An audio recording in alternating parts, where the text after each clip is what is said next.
Les forces russes continuent de concentrer leur offensive sur les grandes villes ukrainiennes. L'étau se resserre autour de Kiev. Les réfugiés ukrainiens continuent de fuir les bombardements russes. En France et en Italie, des associations se mobilisent pour les accueillir. L'étau se resserre autour de Kiev au 18e jour de l'offensive russe en Ukraine. Présents dans la banlieue de la capitale, les soldats cherchaient ce samedi à éliminer les défenses à l'ouest et au nord pour encercler la ville. Selon les autorités ukrainiennes, des roquettes russes ont complètement détruit un aéroport au sud de la ville. Un entrepôt de pétrole également touché a pris feu. Environ 13 000 Ukrainiens ont pu être évacués par des couloirs humanitaires. Mais selon le gouvernement de Kiev, Moscou ne respecte pas ces couloirs. L'un d'eux aurait été l'objet de tirs causant la mort de 7 personnes. Les occupants russes ne peuvent pas nous conquérir. Ils n'ont pas cette force. Ils n'ont pas un tel esprit. Ils ne sont basés que sur la violence, seulement sur la terreur, seulement sur les armes. Et ils en ont beaucoup. Ces images révèlent les importants dégâts causés aux bâtiments résidentiels et aux infrastructures civiles de Mariupol. La ville portuaire a de nouveau fait l'objet d'intenses bombardements. L'une des cibles, une zone située autour d'une mosquée qui abritait plus de 80 personnes. Les habitants de Volnovakha tentent de se faire à l'idée que la ville ukrainienne est désormais contrôlée par les forces soutenues par la Russie. Cette ville stratégique a été le théâtre des combats les plus violents entre l'armée ukrainienne et les combattants de la République populaire de Donetsk. Malheureusement, la situation humanitaire en Ukraine continue de se détériorer rapidement et dans certaines villes, elle a atteint des proportions catastrophiques. Ici à Mykolaiv, dans le sud-ouest de l'Ukraine, c'est un hôpital spécialisé dans le traitement du cancer ainsi qu'une clinique ophtalmologique qui ont été bombardées quelques jours après l'attaque d'une maternité à Mariupol. Mykolaiv, situé près du port stratégique d'Odessa sur la mer Noire, a été bombardé sans relâche dans la nuit de vendredi à samedi. À Birki, une petite ville située à 30 km au sud-ouest de la ville de Kharkiv, les habitants se préparent aux attaques de l'armée russe. Pour se défendre, les gens suivent des cours de médecine de campagne, de combat et de tactique militaire.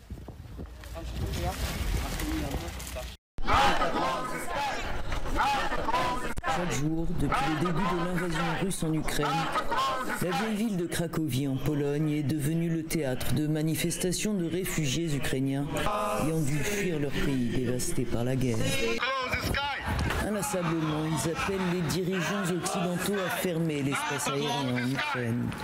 Parmi les manifestants, ces enfants viennent de l'orphelinat bombardé dans la ville de Kharkiv. Alexandra est arrivée de Kiev il y a quelques jours. Aidez-nous, gardez la vie de nos enfants et de nos femmes. Et aidez-nous, protéger l'Europe entière. Parce que c'est la guerre entre l'humanité et c'est la guerre contre toute la vie dans le monde. Si nous ne faisons pas plus d'efforts maintenant, la Pologne et d'autres pays seront les prochains. Des enfants d'Ukraine sont tués à cause d'un imbécile qui a Poutine. Nous pouvons fermer les ciels. L'OTAN peut fermer les ciels. Ça personne tué beaucoup de personnes. C'est un génocide en mon pays. Il n'y a pas de raison pour faire ça.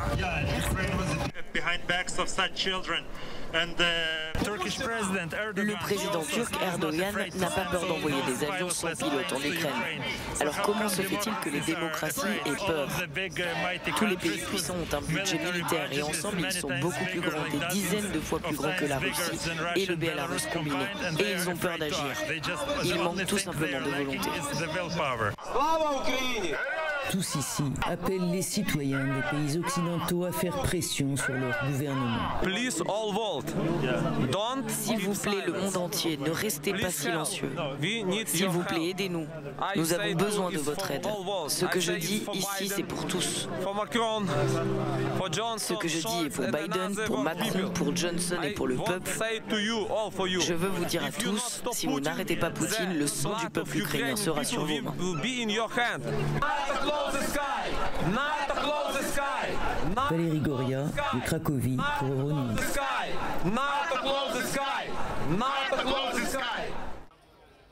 La Roumanie accueille de nombreux réfugiés depuis le début de la guerre en Ukraine. Giorgia Orlandi, correspondante d'Euronews, est à la frontière entre les deux pays. Une moyenne d'environ 6 000 personnes venant d'Ukraine traversent jour et nuit cette frontière de Siret, en Roumanie.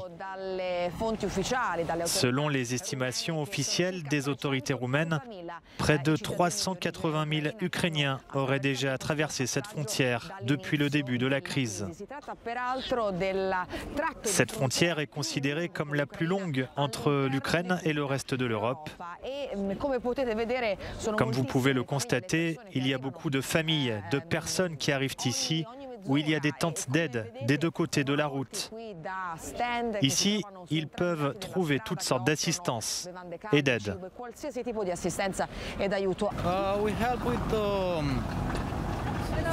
Nous aidons avec de la nourriture, des bonbons, des jouets.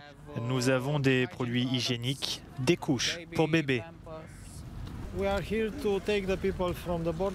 Nous sommes ici pour récupérer les gens à la frontière, pour leur donner un endroit où dormir dans la mesure du possible. Et nous les faisons monter dans des voitures pour les transporter à la frontière ouest, en Europe. Nous savons que le ministre français de l'Intérieur était ici vendredi. Il a rencontré son homologue roumain et a loué la solidarité dont font preuve les habitants du pays pour accueillir ces réfugiés. La vice-présidente des États-Unis, Kamala Harris, en visite à Bucarest vendredi, a aussi remercié la Roumanie pour son effort d'accueil des civils ukrainiens qui fuient leur pays.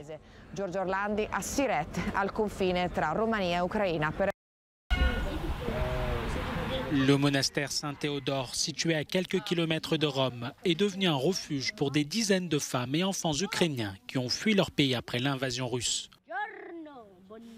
Pour le père Orest Kozak, la priorité est d'assurer un cadre de paix pour des enfants traumatisés par la guerre. Nous avons des situations où les enfants ne sont pas encore prêts à aller à l'école. Ils ont du mal à s'adapter à ce nouveau cadre, à vivre dans une nouvelle société et à parler une nouvelle langue. Ces enfants ont besoin de trouver un peu de sérénité, de prendre du temps pour s'adapter à leur nouvelle vie. Victoria vient de Kiev. Elle nous montre les bombardements russes. Mais pour elle, il n'est pas question de quitter définitivement son pays. Nous voulons aller en Pologne et en Italie pour découvrir de nouvelles cultures, pour visiter Rome, un peu comme des touristes.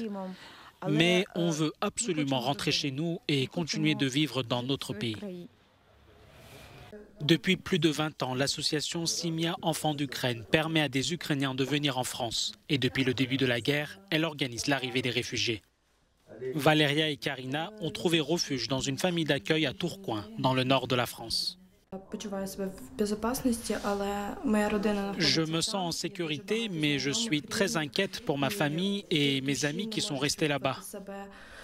Je ne peux pas être en paix, parce que même si j'ai réussi à quitter le pays, des gens que je connais sont toujours là-bas. Et je crois que c'est important de donner sa vie pour les autres aussi, hein, parce que nous, on a la chance, effectivement, d'être dans un pays de liberté, avec quand même pas mal d'aide, parce que les gens qui n'ont pas les moyens sont quand même pas mal aidés en France. Quoi qu'on puisse en dire, ils sont pas mal aidés. Et je crois qu'il faut aider tous ces gens-là. Il y a des cotons, des machins, il y a tout. Hein. La Ligue anglaise de football, la Première Ligue, a annoncé samedi avoir retiré au propriétaire russe de Chelsea, Roman Abramovich, son agrément de dirigeant du club à la suite du gel de ses avoirs par le gouvernement britannique. Cette mesure est accompagnée de restrictions importantes. Plus de vente de billets de match ni d'articles de merchandising. Plus de recrutement de joueurs ni de prolongation de contrats. Les autorités italiennes ont déclaré samedi avoir gelé un yacht de 530 millions d'euros lié à l'oligarque russe Andrei Melnychenko.